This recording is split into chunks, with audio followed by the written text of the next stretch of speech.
Oh, sorry. I thought you were going through trash. With that, Emma showed a triumphant smile, unaware she was making a mistake that would end her life. My name is Sally. I'm 32 years old. I work as a seamstress at a TV and film studio, fixing costumes. The costumes at the studio are diverse, ranging from extravagant period pieces to everyday clothes used in contemporary shows. I alter the designs to fit the era and size them to fit the actors, repairing any wear and tear from filming. My daily work involves handling clothes using sewing machines and irons. My actual specialty is sewing. Though my main job is to fix clothes, I'm also skilled at creating garments from scratch. Since I was young, I learned needlework by watching my mother. That's why I consider this job my true calling. The hours are a bit irregular and sometimes the demands are unreasonable, but I love my work. I hope to work here forever. I met my husband Joe at this studio.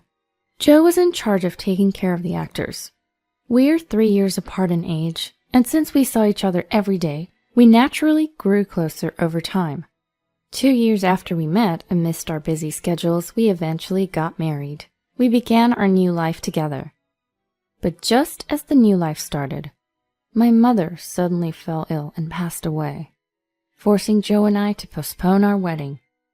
Originally, we had planned a simple ceremony at a local church with just family, but the delay prompted us to save up for a proper wedding and honeymoon. Given our irregular work schedules, we thought it wasteful to rent a house just to sleep in. So to save for the wedding and honeymoon, Joe and I started living with his mother, Emma, at his family home.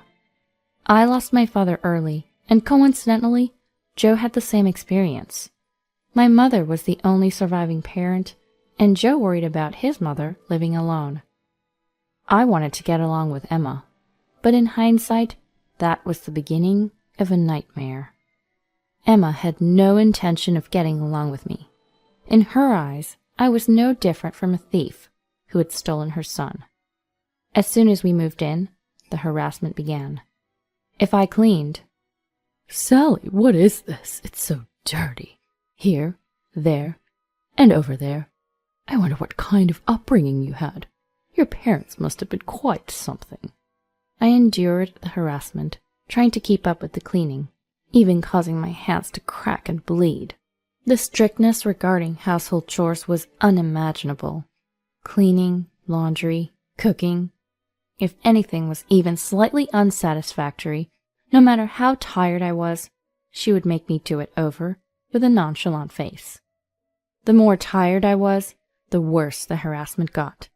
No matter how perfectly I did something, she would always find a flaw. I remember scrubbing the sink all night long.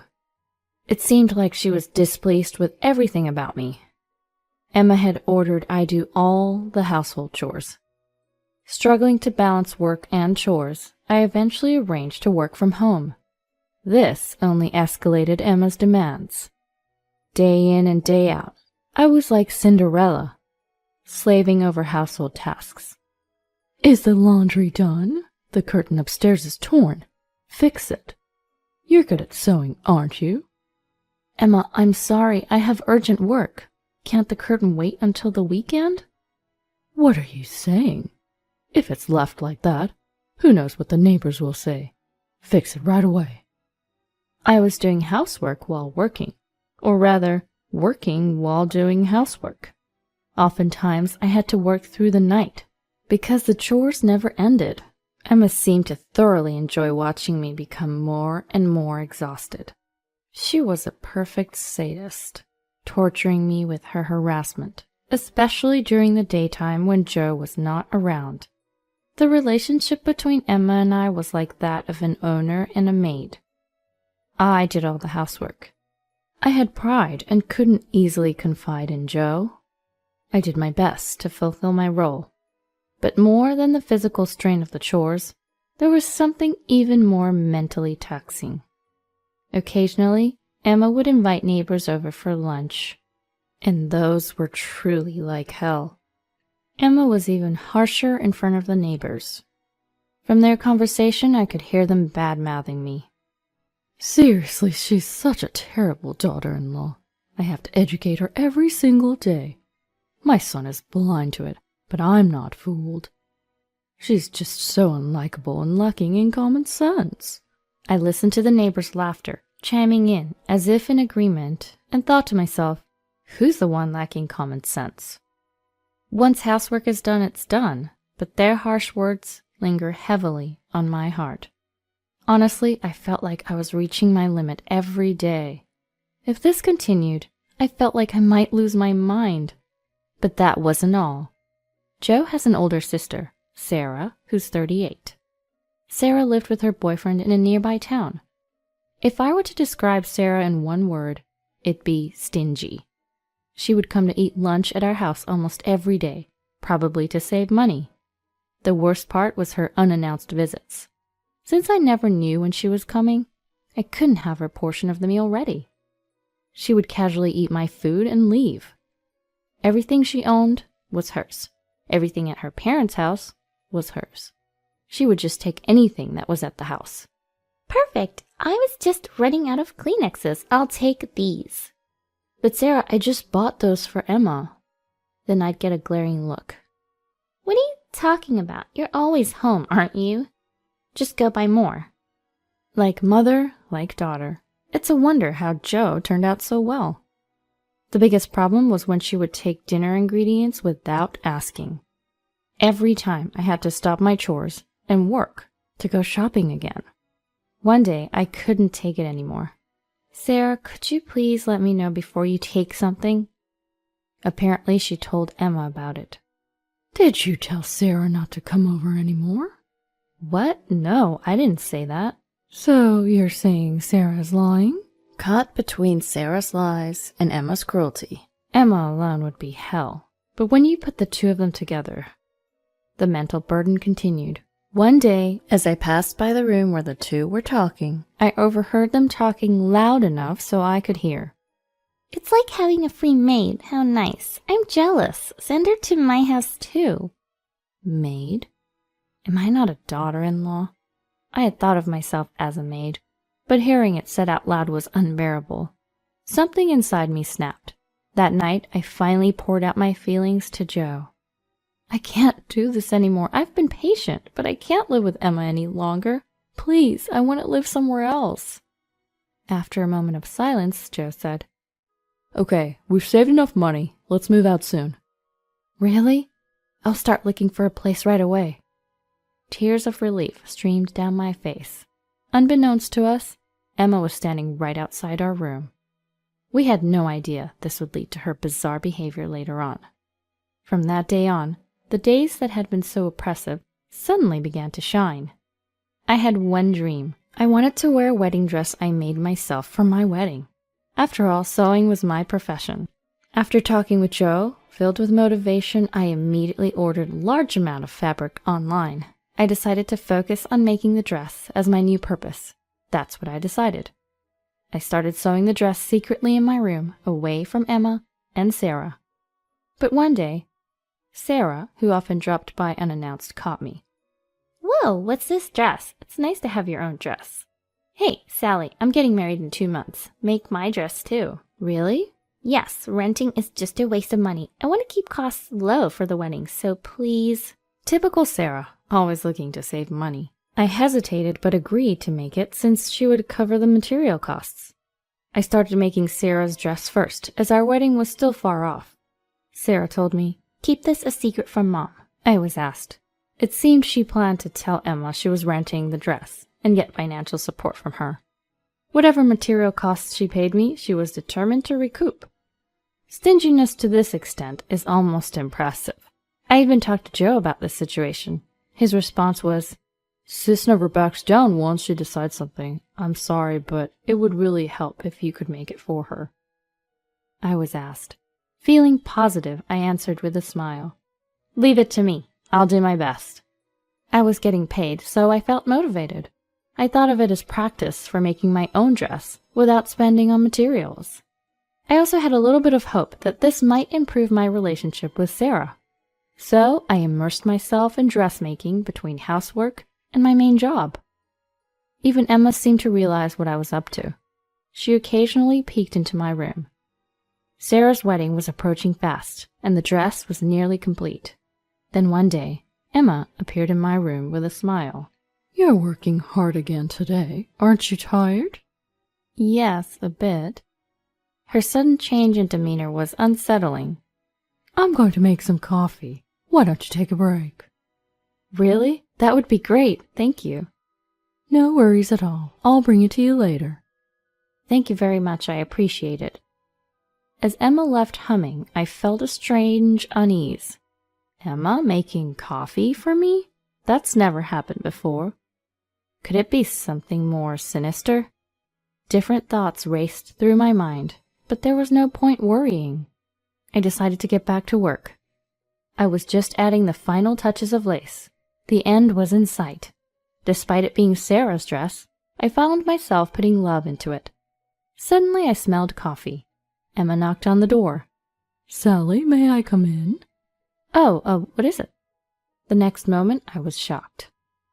Emma entered with a tray piled high with cups and saucers, all filled with coffee. Emma, wait!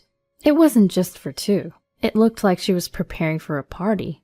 The tray was so heavy her arms trembled, as I instinctively moved to stop her from entering further. Oops. Emma pretended to trip. The sound of cups breaking and coffee splashing everywhere filled the room. For a moment, I couldn't comprehend what happened. Everything felt like slow motion.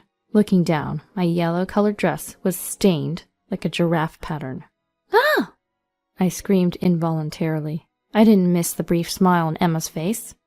Oh no, I'm so sorry. It wasn't on purpose. Did you get burned? Wait, is that a dress? I thought you were going through trash. I was speechless. The shock of her actions left me frozen. Then Emma feigned concern. Oh dear, you can't have your wedding like this, can you? My suspicions turned into certainty. Emma was trying to sabotage our wedding. Her plan was to ruin our plans to move out after the wedding. But I couldn't afford to be angry now. I rushed to the bathroom with the stained dress. I frantically rinsed the coffee off. I knew the stain would set if I didn't act quickly. Emma watched with a malicious grin. Need any help? No, I'm fine, I replied coldly. I was in anger and panic. Then someone appeared behind Emma. What's this? Are you bullying Sally again? It was Sarah. No, I just accidentally spilled coffee on her dress, Emma said with apparent enjoyment. This was bad, but the situation took an unexpected turn. What? Are you serious? That's my dress. Wait, what? Emma was speechless. Yours, Sarah? What do you mean? I can't believe this. I had her make my dress. What am I going to do? My wedding is in 2 weeks. Emma was panicking like I'd never seen before. There's no way While listening to their ridiculous exchange, I continued to wash the dress I had been working on for months for my sister-in-law. As I washed the dress, I thought to myself, I hadn't told anyone I was making the dress for Sarah, so Emma must have thought the dress was for me. She wouldn't have deliberately spilled coffee otherwise. If she had known it was for Sarah, there'd be no reason to ruin it. Joe and I planned to leave this dreaded family home after the wedding. To Emma, I was always the thief cat who stole her beloved son. She couldn't bear the thought of the woman she saw as a mere maid taking her son away. She thought by sabotaging our wedding, her son would stay home. Such petty thoughts led to her bizarre actions. Sarah was furious, blaming Emma and attacking her. How could you do this? Everything is ruined. I can't believe my own mother would destroy my wedding. I'm sorry, Sarah. Please forgive me. I didn't know it was your dress. You don't think I did it on purpose, do you? Emma finally spoke her true feelings. While listening, I pretended not to hear and continued washing the dress. Then, So, you thought it was Sally's dress and deliberately stained it? A man's voice echoed. Everyone turned around at once. Oh, Joe, when did you get here? So that's what happened, Mom? Joe stood there with an indescribable expression. I was so focused on washing the dress and listening to their argument that I hadn't noticed Joe's arrival at the perfect moment. He had been silently observing the ugly quarrel between his mother and sister. Joe slowly began to speak, looking utterly disappointed. You saw Sally working hard on that dress every night, and yet you deliberately stained it. That's truly despicable. It's not like that. This is... Don't make excuses, Joe shouted. Emma and Sarah were taken aback. Emma, in particular, had probably never imagined being yelled by her son she cherished so much. Joe continued calmly, yet sadly. I'm disappointed, Mom. Sally had been enduring your attitude all this time, and we both hoped that one day you might change. Sally was patient for my sake, because you're my mom. Hearing this, I felt tears welling up. I had somewhat seen Joe as indecisive and too submissive to his mother, but that was a complete misconception. Before me stood a man determined to protect the woman he loved. Joe's firm stance, though out of place in the situation, made me fall for him all over again. He continued addressing Emma. And it all comes down to this? I can't just overlook it. Mom, sorry, but Sally and I are leaving this place as soon as possible. I plan to stay here until the wedding for your sake, but I can't stay any longer. This time it was just a dress, but who knows if Sally could be in danger next time. It'll be too late then, Mom. Danger? I would never put her in danger. How can you even say that after ruining Sally's hard work so casually? Joe's anger was palpable, but this was his mother. Instead of using abusive language or an overbearing attitude, Joe quietly vented his anger on Emma. His expression was something I had never seen before, anger mixed with an indescribable sadness. He was denying everything about his mother who had always doted on him. Emma seemed deeply affected. She was speechless, reduced to tears. Emma, who was usually quick to aggressive remarks, was now crying. Sarah was also stunned, alternating her gaze between Joe and Emma. Later, Sarah canceled her wedding. Since it was so close to the date, she was not getting any of her money back. It's not my fault at all. Emma was the one who paid for it, so Sarah wasn't losing any money. Emma seemed to finally regret her thoughtless harassment that had spiraled out of control. The shock of being scolded by her son also left her quite weakened. But the issue wasn't confined to our house. Sarah's sudden cancellation angered her boyfriend and his family. Eventually, Sarah ended up breaking up with him. Emma was continually blamed by Sarah for this outcome. After we left the family home, Emma occasionally contacted us. She was asking for money. One reason she didn't want us to leave was the financial aspect. While living together, we contributed to the household expenses. But Emma had no income apart from her pension. It seemed she had been relying on our money. However, every time Emma called asking for money, Joe refused. Mom, why don't you work? There are plenty of jobs out there. We need to be independent, you and us. Please, leave us alone. Emma pleaded not to be abandoned, but Joe remained firm. His resolve seemed to stem from a sense of duty. Later, Emma started working as a janitor. Her strictness with cleaning seemed to fit the job, which was ironically a bit amusing. Sarah, after breaking up with her boyfriend and moving out of their apartment, returned to live with Emma. She completely stopped working, relying on Emma's part-time income and pension. I saw her once, and she was unrecognizably overweight. Joe and I moved into an apartment and are enjoying our new, happy life. There's no one here to make snide remarks or be sarcastic. Our life now is so blissful compared to our time in that dysfunctional family home. We've finally set a date for our wedding. We decided on a small ceremony with just friends and colleagues, and chose not to invite Emma and Sarah. We didn't want any disturbances, especially considering both are in a dark place right now. But that's just how it has to be. They brought it upon themselves. I've started making a new dress for the big day. It's going to be much more beautiful than the one that ended up with a giraffe pattern.